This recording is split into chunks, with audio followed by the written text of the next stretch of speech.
Welcome back to the Pause Pod. It's your boy Pause Prince. Today I'm accompanied by Larry. I'm gonna have a hard time saying your last name. Tchogninou. Yes. Okay. And he's a designer. He's made all sorts of products. I think most recently you did a lot of set designs for ComplexCon. Mm-hmm. And yeah, I've just as soon as I saw your like Instagram, I was like, oh, this guy's on a whole nother level. Like the products you make and the way you like conceptualize your stuff is really like amazing. So thank you for sitting down with me. Thank you. Appreciate it. Yeah, I can introduce myself a little bit more. I'm Larry Tchogninou. I'm an architect first. Architect first? Okay. And designer secondly, and designer a little bit by accident. But I was born and raised in Benin in West Africa. I mean, out there, born and raised in Benin, my mom was building a house in the suburb of the city we're living in, so Tchogninou, which is a coastal city. And we go see that house in construction every weekend.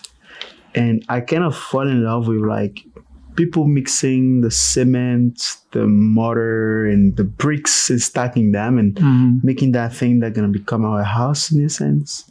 And I was just like, oh, Mom, who's the name of the person that orchestrate this? And she said, oh, it's the architect. I said, oh, I don't know that. So I was like really passionate about it since like 6 years old. Okay. It was pretty early. And I went to high school in Benin for a little bit. And I moved to France where I finished my high school. Okay. I moved to France in 2014. Did finish my high school there. So 3 years of high school and 1 year of university, studying architecture. And then I moved to Chicago after in 2018. And you graduated in France or you went to school? I got my high school degree only. Okay. And I graduated and I did 1 year of architecture school. And then I moved here. And when I moved here, then I continued my architecture studies and I met design by accident. I would say he's like a friend of mine. His name is Benjamin Edgar. He's like a big Chicago designer. To me, I would say a legend in a sense, even if like he's so humble and he won't accept it. But I think he's like a big mind in this city. Is he the other half of Sailboat? Or you're part of a Points of Sale? Points of Sale? No, it's not him. Oh, it's another person. Ben is a mentor of James and I. And so I met design through him and I just start like, I go to school, I do my homework, and when I get home, I do product for fun. You know? And then I start stacking a body of work from there, like little objects, pen holders, this, that, chair, and start building a catalog pretty much of like pretty furnished objects. And I'm like, okay, this is a hobby, but I feel like it's taking more and more time on my schedule. It's becoming serious. So I dive fully into it. And almost taking it as like architecture at a small scale, you know? And so that's how I made products. In 2019, I did a Nike program named the Nike Recreation Center with Virgil Abloh. So get to the mentorship program with Virgil was the big mentor. It was like 9 other creators of the city of Chicago. And that's where I met James. Together we create Points of Sale. Okay. Which is a design agency where we make like furniture, we design spaces, sets, stores. We did In Good Spirits, the interior In Good Spirit, which is a non-alcoholic liquor store. Yeah, they're really cool. Full blue interior. We, since the past 5 years, we've been working with J Tips. And we've been doing all his set design at ComplexCon.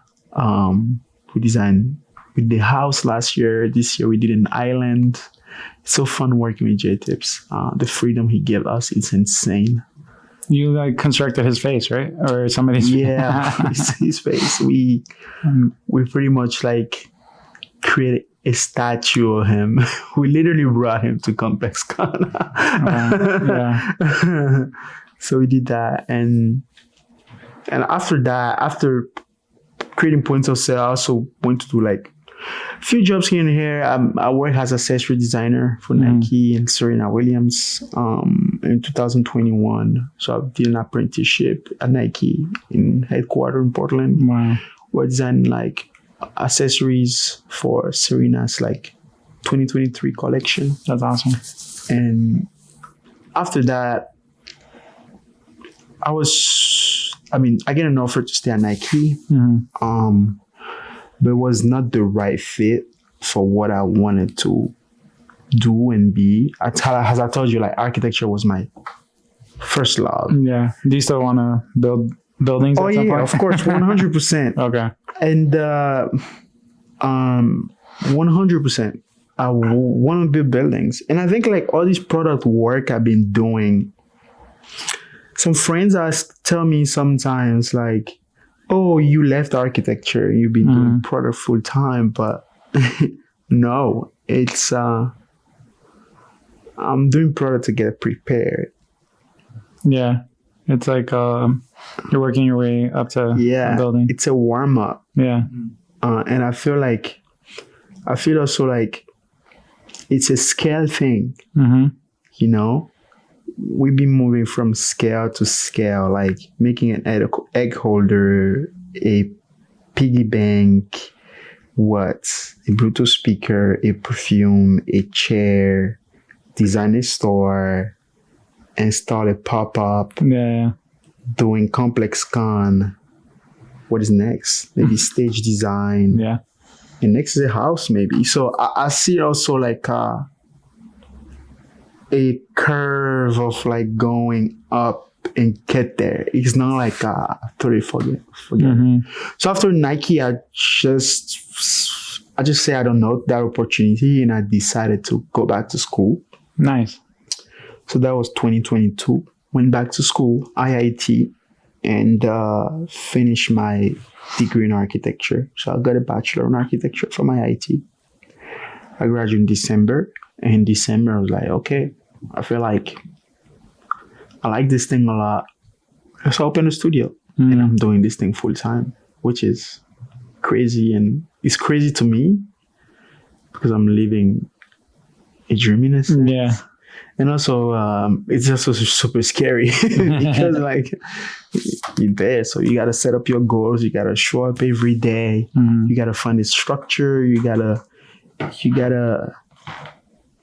find a discipline because there's nobody there telling you do this, do that. Yeah. So you're your own boss. You're your own boss, but like that doesn't mean like you got to let stuff go. Like the level of like self-exigence. I don't believe in perfection, but I believe in like exigence, right? So that level of exigence gotta be there. That level of discipline gotta be there. And that keeps you going to reach those goals that you set, you know? Yeah. From the moment that you think of a product to like putting it into production, like what would you say is that like time period? Like how long does it take you? Like how long did it take you to make the perfume? The perfume took a year. A year. Okay. Not even. Can I see the bottle? Yeah. Is it just? It's also cylinder. I didn't go through it. Awesome. It depends. Like I will have like something like some of my product that people like the most. The egg holder, for example, that took me 2 months to make. I will even say less. Like the design took a week and producing it took another month, so that's easy. The perfume can take a year. It took a year to make, and it's amazing. Thank you. And something like the juicer that I designed like took like 3 years. Wow. Okay. But it's not 3 years working on it every day. Obviously, it's 3 years of like So the story behind this perfume is I try to bring a piece of storytelling to everything I make. Yeah. So it's named Absence because it's a perfume that push and bring people to be present pretty much. So you know that feeling when you go outside with friends, but you're not there because you just want to be home working. Okay. Or you home working, but you just want to be outside hanging out. So it means like at every place you are, you're never there. You're always absent. Because it's like the opposite of present. Exactly. So the cap and the screw, which is the cap, which represent a screw and a nut, reminds me when I am in a shop screwing down wood, making stuff. Yeah. And the sweet scent inside, which you can spray it. It's a really sweet scent that reminds a mango ice cream. So to me, enjoying a mango ice cream is like being outside with friends. So it's two places, the shop and the hangout in one single product to tell a story of like being absent all the time. Or that seems kind of sad though, right? Push you to be present. I think, okay. Or push you to be present. I mean, if we put it in a positive way. Yeah. It's up to you. Yeah.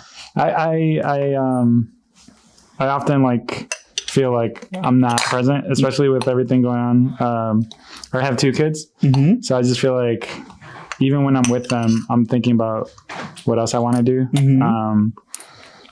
What are like some tips that how do you put it back in without? Oh, just put it back in. Let it drop. Yeah, put it back in. Put it back on it. Yeah, perfect. Yes. How do you stay present? That's a good question.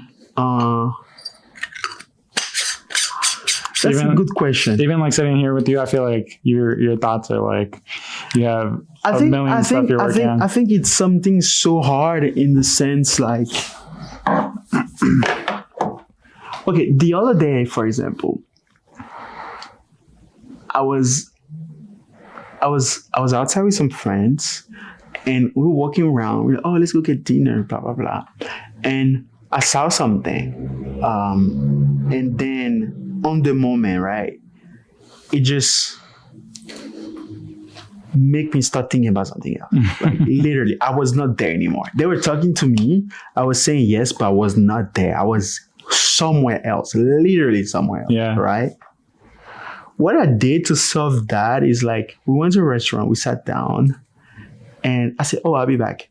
And I went to the restroom, and I went there, and I meditated for 5 minutes. I just like listen to myself, breathe, and then that helped me to eliminate that thought, that parasite thought, pretty much. And I was back and I was there. You know what I mean? Yeah. But sometimes maybe take time to breathe, focus on the moment. That helped me at that moment. I think that's a good exercise. I think also something else to maybe to stay present, to remind yourself like that every moment is special. Yeah. It's not granted. That you have to enjoy it because it may not happen again. Definitely. So that helps you too.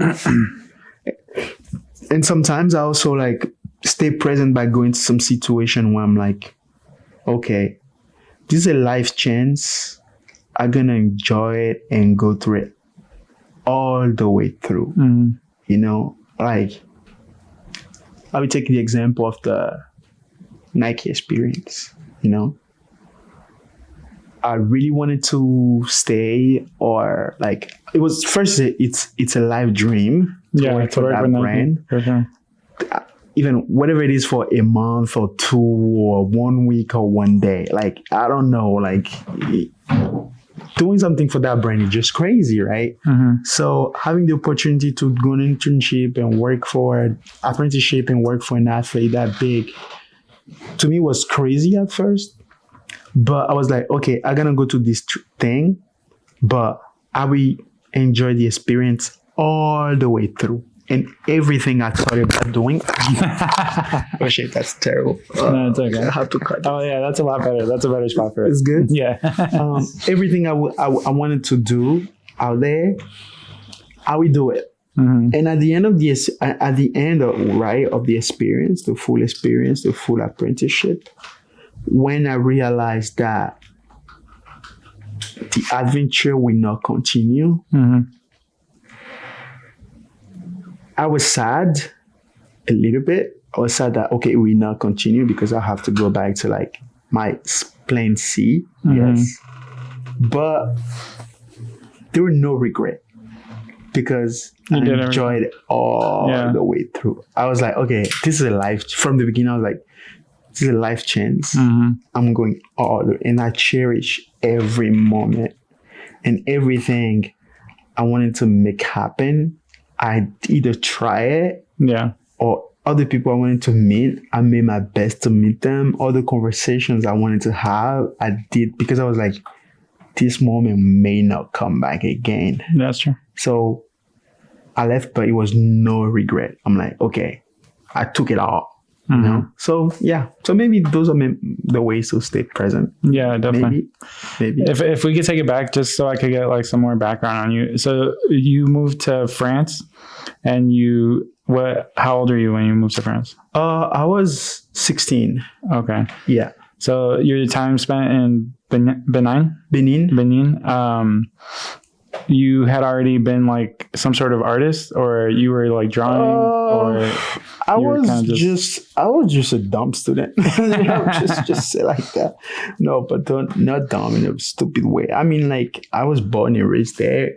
So went to school. I mean, my life there was not like any crazy thing. It's just like wake up, you go to school, you come back home, you have family, mom, parents, grandparents, uncles.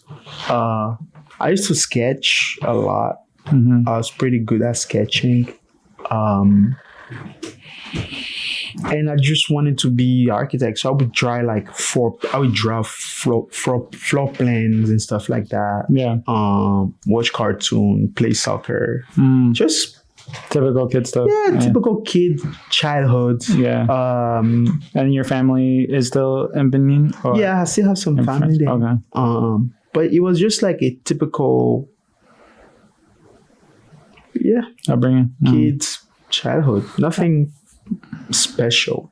Yeah. Yeah. I think a lot of times when I meet other artists or entrepreneurs, like I think their parents didn't really believe in them, or they use that as kind of like motivation. I know for me, my parents wanted me to be like an engineer or like, because especially like being an immigrant, I feel like that's very common. That's the thing. I mean, like even me, like when I was telling my mom or that I wanted to be architect, she didn't really want to, because to her, like it was not like it was not a possible. It was not a possibility really. Yeah.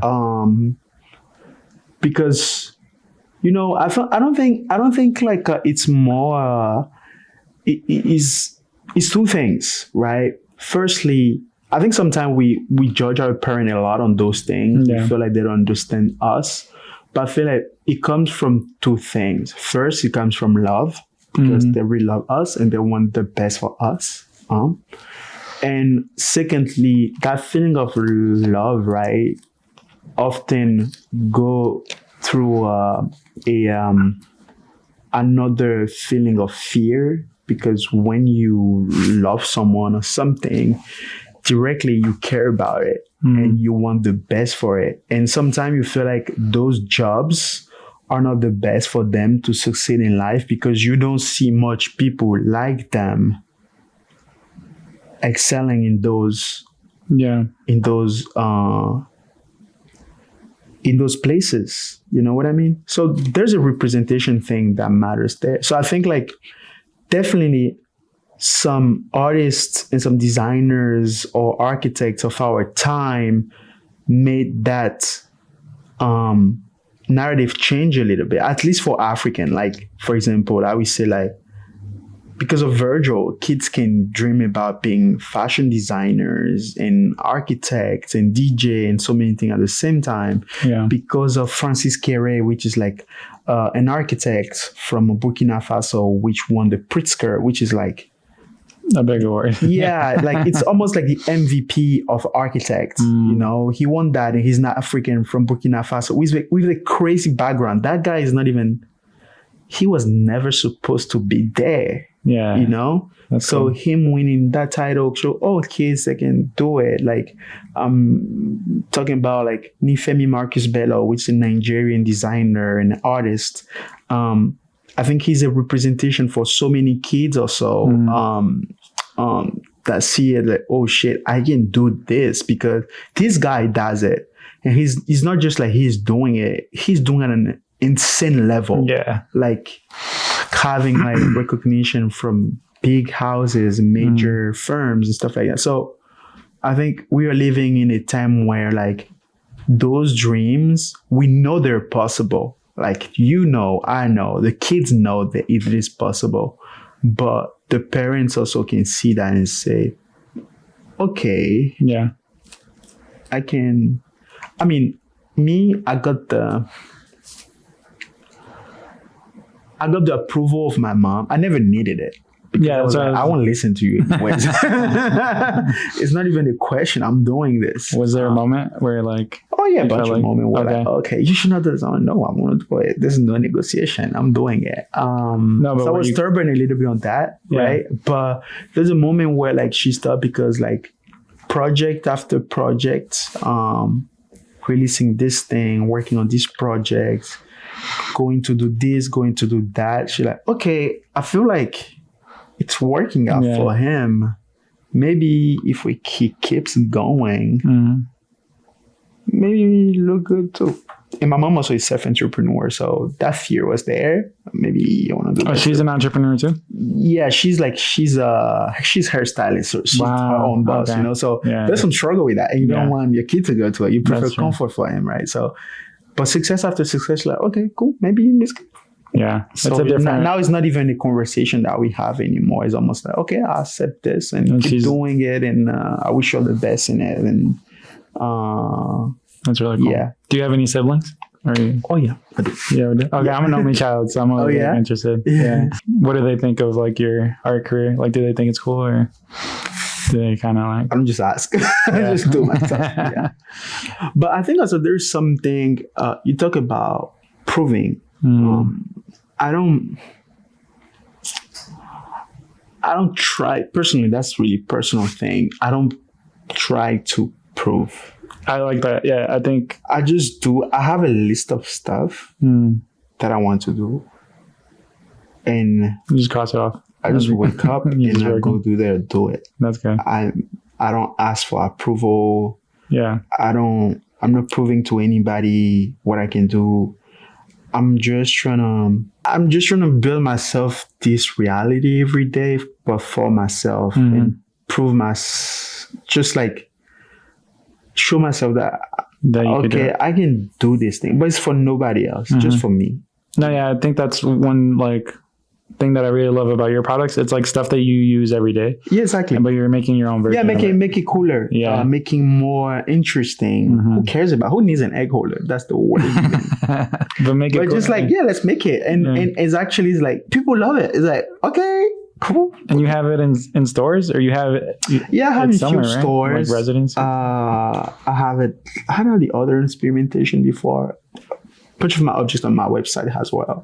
And it just got in a store in New York named Lycan, New York, which is a great store in New York City. But yeah. Do you find yourself like pitching it to them, or they kind of come to you? They reach out. Oh, they reach out to you. Yes. But also it's like some guys that I respect so much. Yeah. When they reach out, I'm like, okay, you are definitely getting this. Yeah. Say less. I think most recently you did the Nike with Don C. Or the Brooks. The Brooks? Yeah. Okay. So it's a shoe that I designed for RGP Gallery and Brooks. Okay. Which is a running brand. Yeah. So that's like the third phase of my practice. So pretty much, like I say, I have 3 practices. Ruptur Vision, which is my own product. Points of Sale. With like the jersey, the soccer ball. Yeah, all of that. Points of Sale, which is a collaboration with James. Like a design agency where we make product furniture spaces, also JTIP stuff. And the third part is like consulting. It's really important. It's like people reaching out and asking like, hey, we need help on this thing. Can you design it? Can you design it? Can you bring your thought process to it? Can you participate? Can you bring your point of view to this? And is there a name for that company, for the consulting, or is it just kind of personal? Me. Yeah. Okay. Just Larry. With you said Ruptur Vision. Ruptur. That's your primarily clothing, or like no. You have that jersey, but you also it's just anything. All the objects, so egg holder, the perfume. Where did that name come from? What does that mean? Rupture, which is rupture, means a break, literally. I think so it comes from the idea that just something that I heard a lot, like everything has been done, and you don't invent nothing else. And I sort of subscribed to that idea until like I was like, I read on a painting from an artist named Julian Gans. He's a Chicago artist, and he painted this thing. It's just like a painting with a bunch of stuff, symbolism. But there's this sentence at the bottom of the painting saying, "Is it too late for new ideas?" And I started painting in that quote, started maybe questioning that idea of like everything has been done. I'm like, is it true? I'm like, actually no. Maybe there's this space to create new stuff. Like even if like creating new stuff, right? How do you make stuff that we know so much cooler? Better, or not even in a technical way. I know some firms that do that. They're really good at like making stuff better in a technical way. They solve some problem that you don't like even think about. Yeah. But like beyond that, like how you bring humor, poetry, color, materiality, make people laugh and stuff like that on some tiny stuff. So the word rupture, which means a break, is almost like me saying, okay, no, it is not too late for new ideas. And then let me start this thing to showcase what new ideas can be. Yeah. So obviously it's not proving, it's just showing. From this conversation, you seem to like do your research on a lot of like other designers, or like that's really important. You gotta know what others are doing. Okay. Do you ever feel like sometimes you might by accidentally take something from them without? I mean, it happens where you look at something like, fuck, I wish I had that idea. But it's because like, oh shit, this is so clever. Yeah. Oh my God, I never thought about this. But I think from that, it's not you steal from, you don't take stuff from others, but it just like, I think there's like seeing others and what they do help you study. Study. I try to study the game that I'm playing. Yeah, they're great.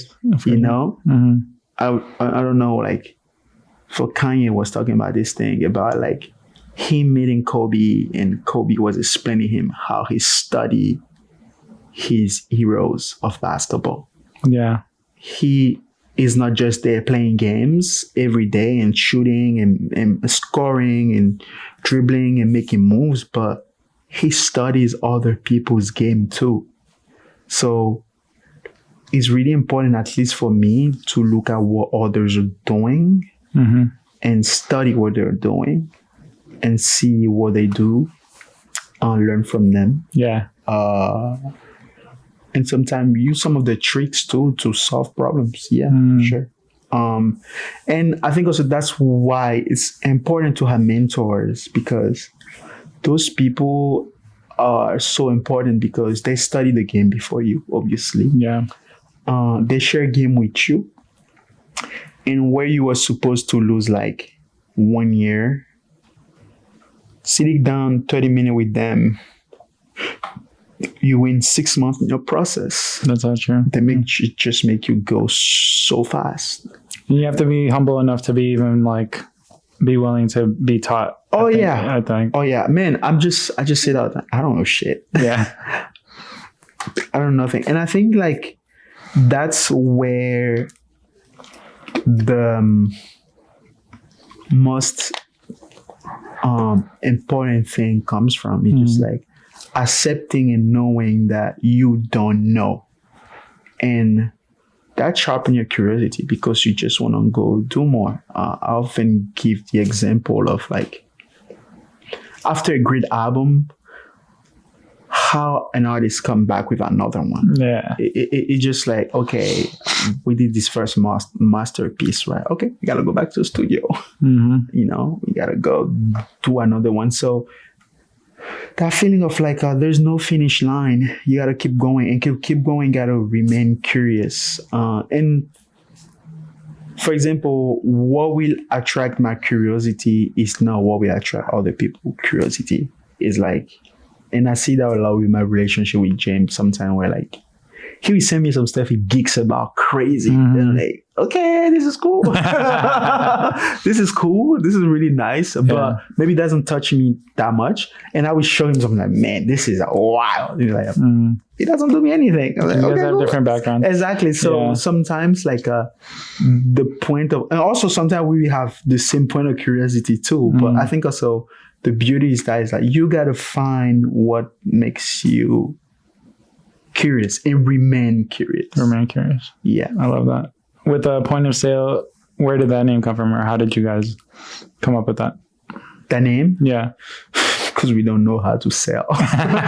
Literally, actually. We just Point of Sale was supposed to be one project. Okay. It was supposed to be a collection of furniture inspired by nautical design. And we designed this full collection of furniture that looks like boats and stuff. And we're like, okay, how do we name this thing? And James came up with a name actually, the Point of Sale, which is pretty much the point of sale is actually a thing where people who drive boats use to know how to orient the boat depending on where the wind is coming from. So it's an abstract map, an abstract diagram showing the boat in the center and direction where the wind is coming from and how you orient your boat to be able to use that wind to push you. So you're like, okay, we don't know nothing about selling. Let's make a collection inspired by sailboat. And we made that, and we made another collection and another collection, and we're like. He's also your studio mate? Like you guys both share a studio, or you have no, your we own? don't. Okay, He's doing his master's degree right now in Harvard GSD, Harvard Graduate School of Architecture. So yeah, that's how the name came out. Okay. And sometimes I feel like sometimes I like some companies that have weird names. I think like. Yeah, it's more fun. I heard of one. I like this brand name, like this New York brand name. Who Decides Wars? Who Decides Wars? Yeah, that's fire. I love that name. Yeah, for a clothing brand. I found a clothing brand named Lemon on Fire. Lemon and Fire? Lemons on Fire. Yeah, lemons on fire. Because I guess like when life gives you lemons, like I don't know what the putting them on fire, but I like the name. There's a Chicago brand. I don't remember the name of the guy who created it, but the name of the brand is Fuck This Brand. Oh yeah. I know that guy. Exactly. Yeah. I'm like, okay, this is cool. It's taking your head. Exactly. It's like, okay, cool. This is a nice name. Or that has a lot to do with like bootlegs, and I think he like exactly. Like, so I'm like, and he runs with it, and he makes good shit. You know what I mean? So I like that. I like weird name, but the intent was not to have a weird name at all. It's just like sometimes people confund it. Point of sale, like the POS counter. It's catchy. But it's good. It's good. I actually, I know we were talking about like drawing inspiration from others. And I know a lot of times the like the saying, like comparison is a thief of joy. I kept feeling that because I saw these cool brands in ComplexCon. I don't know if you ever feel that. Like, do you ever compare yourself to like I do that all the time. Yeah. It's bad though. Yeah. It's terrible. It's terrible. It's really bad. I try to I think it comes from my background and where I come from and how I've been to school. Comparison is terrible. Mm-hmm. I think it's important to look at others people's work in the sense where you study it, you learn from it, you ask questions and ask how you can get better in the good thing they done, and how what thing you got already done well and keep doing that well, and see oh, this brand is doing better, having a better website. Mine is not good right now. How do I learn from this and get mine better? That's not comparison. Yeah. It's more readjusting pretty much. But I think that is healthy. But the actual comparison itself, it's not good. And I compare myself to others a lot. It's terrible. That's good to hear. Yeah, it's terrible. I do. It's not a good thing, because it's almost like your brain is trying to figure out where it's sitting in its own reality compared to others, and it just fuck your shit up. Yeah. Because you, in few sense, you start feeling like you are not enough. Or you are not good enough, but you are. People are viewing you really high. Yeah. You are appreciated. But when you put yourself in that comparison mode, it's just like you. So I try to get better. I get out of that. I think it's been a challenge for the past few years. But it's I don't get it done yet. I'm still figuring out, in a sense. And it's just how do you... We talked about earlier, how do you check your own boxes, center on yourself, do your best, push the limit with your own limit, right? And stay present. Maybe not. No, I don't know. I don't have the answers either, but we're figuring it out. I'm trying to get better at it. Yeah. I think it's a real thing. When you were at ComplexCon, did you feel like, oh, other people have better booths than me, or you were like, nah, we have the best ones? Some I liked. Okay. There's some that I liked. I was like, oh shit, that's fire. Yeah. But you worked on the ice cream one too? Yeah. But I think the finals say that we had the best ones because we won best booth. Oh, there's a contest? Yeah, that's awesome. There's a final thing there was a final thing where they say booth of the years. Yeah. So JT's was booth of the year. Okay. And the BBC Casanova was a best vintage experience on the list. So we kind of won best booth in 2 different categories. Wow. So that's fire. It means awesome. We did the job. But also, obviously, there's some other brands that did some stuff that I liked. Obviously, I'm like, oh, this detail is nice. This execution of this specific thing is really the story, great. Yeah, this storytelling is great. So also, you see, it's like, okay, we did a great job. We won that shit. We want to keep doing it. So to keep doing it, it's like, okay, how do we re-question ourselves? Say, okay, this year, this was great.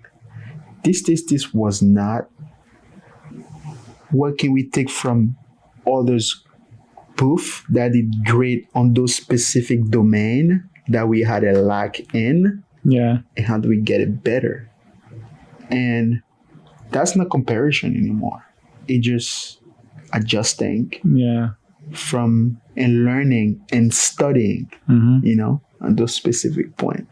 So I try to be more in that way of analyzing stuff instead of being directly into the comparison, because it's just like. And when it comes to the awards, do you so you said J-Tips had the best complex com booth, but it's really point of sale, or was it just point of sale, or are you working with other companies under J-Tips? What you mean? To create the booth? We design it. Primary, like all point of sale? Mm-hmm. Okay. But we have a building company that builds it, production company that do the construction.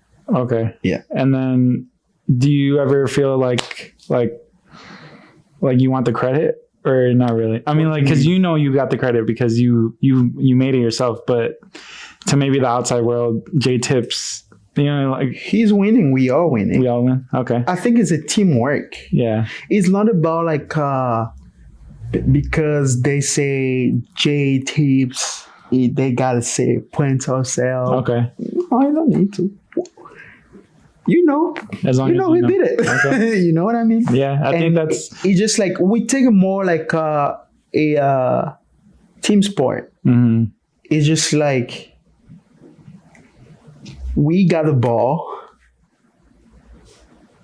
But the team wins. Yeah. Yeah, we got the ball. Yeah. They gave us the ball to design this thing. Yeah. We put the alley oop at the right moment. He dunks. So it always comes back to basketball. Yeah, he dunks. The point is ours. Yeah. That's a good we're winning the championship. Yeah, it's I think, and also there's also something people should understand. I don't think design is a one person thing. Mm-hmm. It's for so long, right? People put design such as a one man practice. Yeah, it's like you brought up Virgil. Yeah, he's one genius and he does everything. But no, I think there's so many people involved. People don't even understand. Like, on the socks, which is people don't even understand this too. Which is is the most complex garment that we wear. People don't even know that. Is it really? Socks. It is. Okay. A socks is a single piece. It's made in one single piece. And that one single piece, I'm talking to you about socks because I design socks at Nike, but it has different structures in this. Look at his socks. Yeah. Like, and look like all the structured patterns. It's like, exactly like this is ribbing. One single piece, right? Yeah. But this ribbing right here is aimed to stretch this way. Yeah. This ribbing. These particular socks I feel are too tight. I don't like how tight these are. You don't like how tight they are. But it's like, you see all this like structuring is one single machine doing it. Mm-hmm. It's crazy. It is insane. You got to think about it. You got to see how they make socks. Go on YouTube and look at how they make socks. It's insane. But on a simple crew neck, a simple like everyday socks, right? The amount of people that have a say on it is insane. Yeah, I'm sure. It's a teamwork. Yeah. It's like there's a designer that got to design it. There is a color designer that got to go over it. There's a material designer that got to design material placement, blah, blah, blah, blah, blah, blah. The engineer got to go say, okay, the yarn can do this, the yarn cannot do that. Obviously, your manager got to be accepted, director got to accept it. Yeah. And then you go to factory and they tell you what is doable, what is not. And obviously it get made and then merchandise take over and blah, blah, blah, and go to the store and the website. So I think like, to me, it's not one person's job. Mm-hmm. It's a team effort. It's probably 100 people working on this thing. Yeah. And then you're really good at collaborating. I mean, that's how we met because of Alondra. Yeah, you have to be good at it. So I think to me, it's like, I don't see it as a one person work. Mm-hmm. I mean, one person can take credit for some stuff. Yep. Yes. But it's a teamwork. It's a teamwork. You gotta maybe the franchise player can have more credit on some element of a victory than others or on a championship than others. Yeah. But man, the sixth man, he's needed. Yeah. You know, because while you're on the bench, someone gotta make that shit rotate. Yeah. You know, so to me, I see it as a team sport. Team sport. And I'm really into that, like even in everything. Like sometimes I don't just know. Like, hey, what you think about this? Can you help on this? Okay, I cannot do this. Okay, on this specific point, I got your back, but you got my back on this point because I don't know how to do it. Oh, I don't know how to do it. With like your videos, like all the, I don't know if it's, all those are product pictures or if it's 3D modeled. Which one? So say like the candles with the gears when you're like. The video? Yeah, that's a real video. That's a real video? Yeah, we made it, Jake, Aaron Blake from Pio Mio Studio. So you're working with videographers to help you. You're not shooting any of your no, I don't product pictures. I used to do them, but now I'm at the point where I want everybody that I like or appreciate the work and the viewpoint to participate to my work too. So I trust a lot of like videographers or photographers. Sometimes I don't even need to be on set because I believe in them. You just drop off the product and just do it. Or for example, like for the video, for the candle, I taught Jake, you do whatever you want. That's really cool. But yeah, because I trust him and I know he will. And I feel like the taste level that you guys have is amazing. Like I don't think people talk about taste enough, but it's very important. Yeah, it's so important. I think it's super important. Yeah, like I think it's not something you buy, but you can cultivate it or like some of the biggest taste makers of our time. I would say like, yay, definitely Rocky Tyler. Oh my God, he's a Tyler creator. So I think it's something that some people have and they cultivate it, and also it helps them to set trends, and I don't think they even know, you know, so. Yeah. Okay. If you had like some advice for someone that's trying to get in your field, maybe a designer, an up and coming designer, just do it. Nike. No doubt. I mean, I think the thing is about learning by doing. Start the thing, make it. It takes time. Yeah.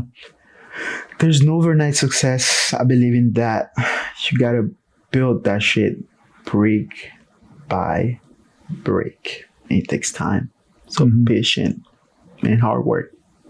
Yeah, hard work. And what are some things you're working on now? I mean, so you just dropped this? This is on your website? I mean, just a restock. Absence? Yeah, a perfume. What I'm working on now, I'm excited about. A friend of mine and I, his name is Rotenda. We designed a kettle and a tea set, which is pretty crazy. Perfect for the cold. Perfect, right? I designed a Bluetooth speaker. So I'm like super excited to get into that space of like objects that are interactive in a sense. But I feel like the object that I make right now is like, they don't make anything by themselves. To activate them, you gotta grab them and do something, you know? So I'm also really interested in like those connected objects that like, you say do that and they do it. Yeah. So speaker is a beginning into that. I'm on to do more stuff like that. Robots. So. Have you seen those robots that they have in the house? I don't know if they're real, but they look crazy. Those are it's wild. like iRobot. Would you get one? Man, first they're really expensive. But like, you know my first reaction. You know, we growing up, we seen a bunch of those cartoons or movies where they have like robots doing stuff. Yeah. You know, clean the dishes, like throwing the trash. And when I seen it, like, damn, we are there already? Because in my mind, like, okay, that would be like 2050 or maybe 2100 or I will not even be, our generation won't be alive to see it because it would be like in 100 years. And like when I see like, I feel like people like you are the ones that make them though, and like make stuff like that. I would hope that we get to see like a. I feel like there's something about that. I think it's like I think it's just a generation of creators that seen those things in their childhood through sci-fi movies, and just trying to make them real because they can. They have the technologies. Like think about like when you watch like Star Treks or Star Wars, and you see like touch screens, or holograms, or like turning stuff in the air and stuff like that, right?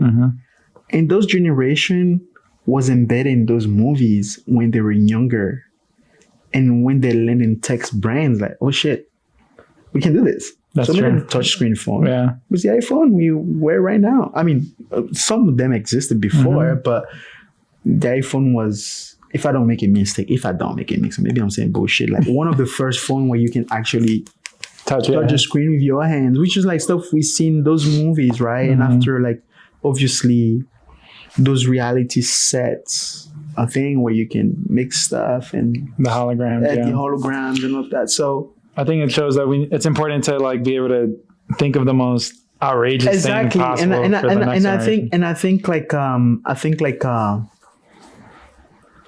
movie makers have that power because they imagine some crazy world into their movies, right?